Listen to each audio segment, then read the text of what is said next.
I hope you know what I mean, because I barely know what I mean.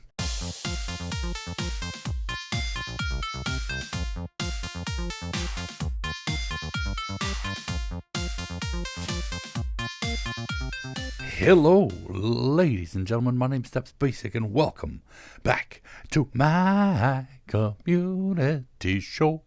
Oh, I don't know why that always makes me happy. I just love to do the musical intros, it makes me feel all special. But that's not what's important. What's important is, first of all, announcements. Getting ever so closer to the end of Doom Eternal. I know it's a pretty short series, but it's action packed, man. I've been enjoying the heck out of it. But I've also been, since school's back in session, I've been doing a bit more. Been able to get more done during the day, which is good. But also, unfortunately, sad that I miss my kiddo, even though she's literally in the other room because school is here. Sorry if you see some flashing on my screen there. I'm watching a video, sort of, letting it run in the background, making sure nothing is glitchy on it. But anyway, enough of that. I don't have much announcements other than Spooktober's coming up, working on stuff that I'm going to be getting started for that, including specifically I want to get the intro advertisement for it done. I want to start recording voiceovers for my project done. I want to try to get more voices than just my own, though, this month or this time, so we're going to hopefully be able to manage that. But apart from that, that's all my announcements. So on with the topic of today, which is visual novels. I've been playing a couple this time, and technically the topic is visual novels, but for the most part I wanted to talk about the whole idea, because I've always had the stance of, if you want to make a movie sort of deal. So if you're making a game that's largely dependent on story rather than gameplay, it kind of falls short for me, and I still technically hold that point of view. However, some of my opinions have changed slightly when it comes to the idea behind it. Nowadays, especially for the channel, it's become a little bit of a different thing for me, because I do like a good story. I've always liked good stories. This is my passion, stories. And sharing stories in particular. I've been a writer since I was a kid, a little kid. And so these heavily story-based games tend to have a good place in my heart because of that. Generally, I like to watch them more than I like to play them because of the whole, hypocrisy when it comes to not liking movies that should be movies instead of games. But at the same part, with the two I played this week, they were, horror themed, which, I love horror. But also, especially with the shadows that run along the car, there's a really long title for anything, honestly. But the Shadows game that I played, not only was it zombie and horror themed, but it showed it's just a little glimpse at people connecting, and that's an interesting thing. That's the sort of thing that brought up the idea of this video. And I talked about it a little bit last time, and I was like, I need to make a video about it, and that's why I'm doing it now. But there is something to these games, these visual novels, and like choice-based narratives and interactive movies, whatever you want to call them, that is superior to movies in a way. Inferior to games, but superior to movies. Which is why, like that whole one thing is called an interactive movie. All the David Cage movies are, their games are interactive movies, And the thing of it is it takes you and puts you much further in the driver's seat. If you're watching a movie, a narrative, a show, whatever, you're always the third person, You're watching people that you may like, you may hate. You may enjoy the scenes and whatnot, but you're always a passive observer. You're sitting on the outside looking in, rather than when it comes to video games, where you're much more of an active observer, much more involved in the story, as it were. I mean, games like Final Fantasy, very story heavy, but still a role playing game. It's still heavy on the gameplay, so you still got a lot of things you have to do. Like if you're not prepared, you can literally fail and get to a point where you're stuck. Final Fantasy VIII being a good example of that. Even though that one has a scaling leveling system. That brings us around to the interactive movies and visual novels. Like visual novels, they're basically just choice-based adventure games. You get a prompt for how you want to respond to something, but basically the story is going to progress no matter what. And for the most part, it's not a game. Hence the term visual novel. It's still an enjoyable experience if you get in the right headspace of it, because you're still dictating how the story is going to play out, even if it's just like a very set amount of story. And the same with interactive movies, like the David Cage movies or shows or games. David Cage games, the Beyond Good and Evil and stuff like that. Those are much more gameplay heavy. Oh, the Telltale series is another good example of that. They're adventure games, but much less focused on the gameplay and more focused on the story itself. And those are much more involved, because if you miss certain things, you cut off certain endings. Like you can't get the best ending if you do something a certain way.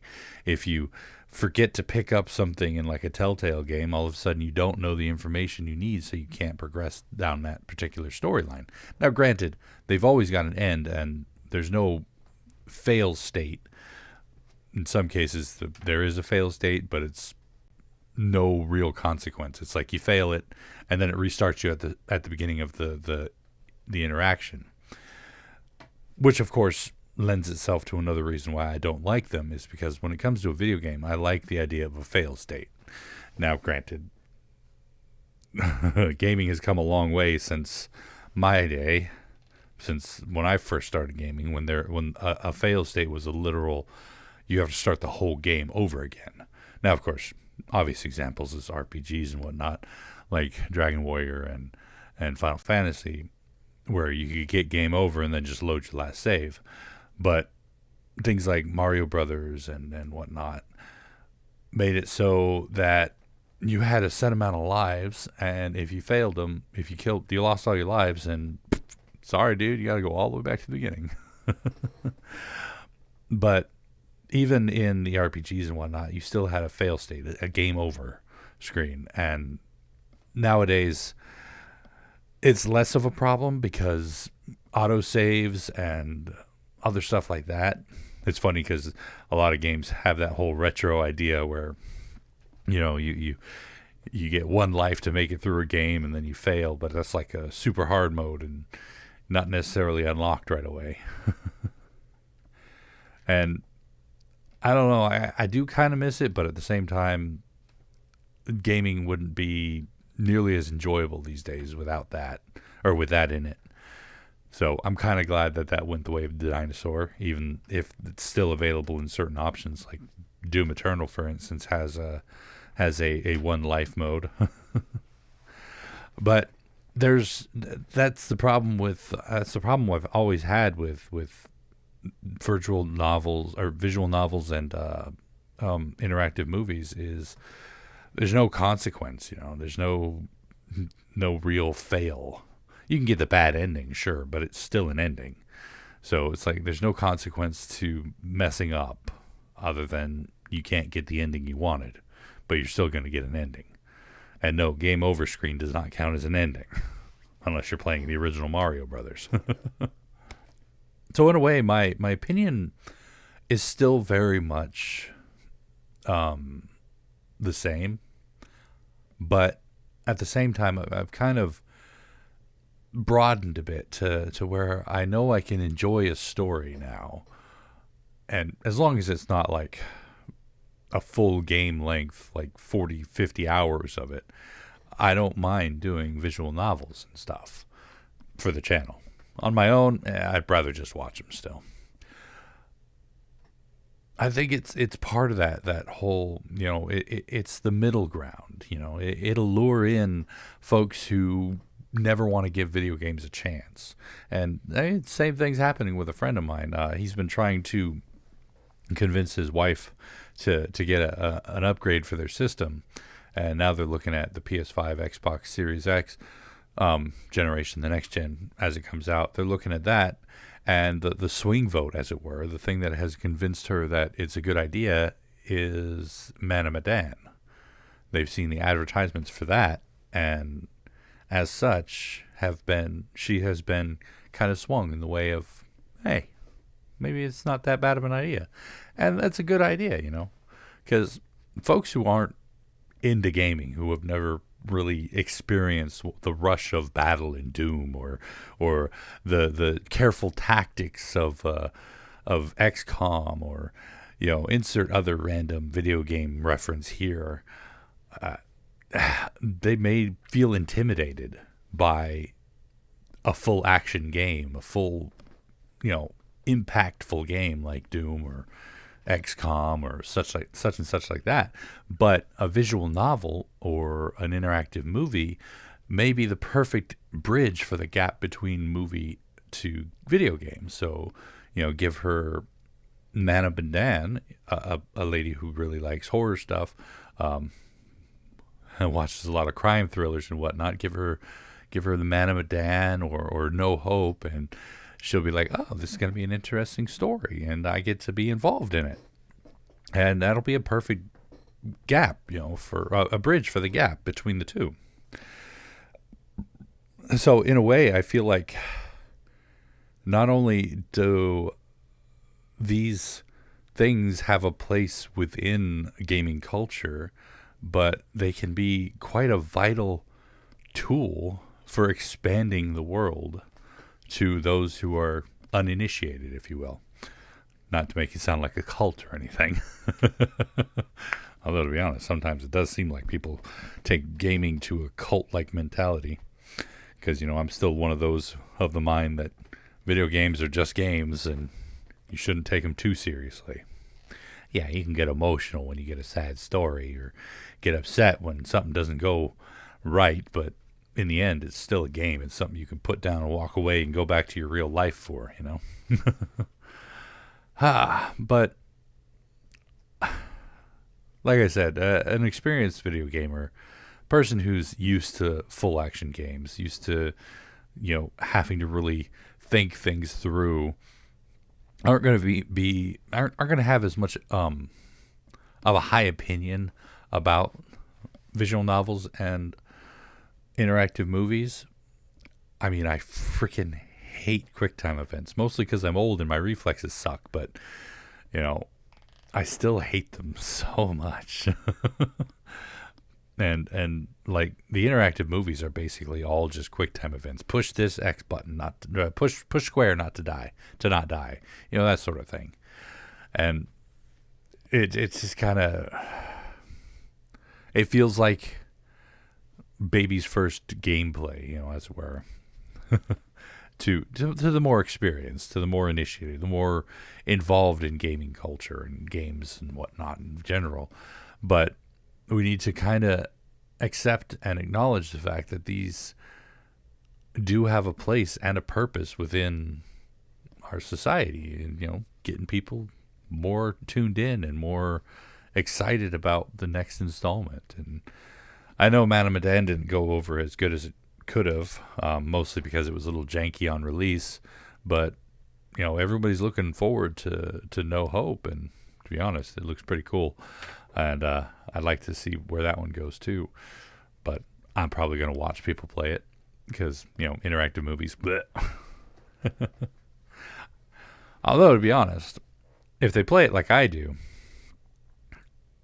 they're not going to give me all the endings, which is kind of a bait, because I like to play games with multiple endings, but only get one of the endings so that I can leave it open for the people who watched it to maybe want to go back and play it themselves. I don't want to give all the endings without, spoiling the experience for anyone else. Obvious exception being like the Henry Stickmin collection, where the entire game is basically the endings. I'm not really sure where this thing's gone. Maybe to more just express my stance on interactive media like that, because I myself don't feel like I like them. I still enjoy the stories, and I see the value in having them. You know what I mean? I hope you know what I mean, because I barely know what I mean. Anyway, that's going to be it for me for today. A few more weeks, and then we'll be into Spooktober. Kind of excited about that. But anyway, thank you all so much for joining me for this episode of my community show. Hopefully you enjoyed it, and if you did, please go and poke that like button for me. If you'd like to see more from me, make sure to hit that subscribe button, and of course, as always, you are more than welcome to leave a comment down in the comment section down below, and I'll get back to you as soon as I can, when I can, if I can, all that jazz. And tune in next time for another episode another time, and until then, good night.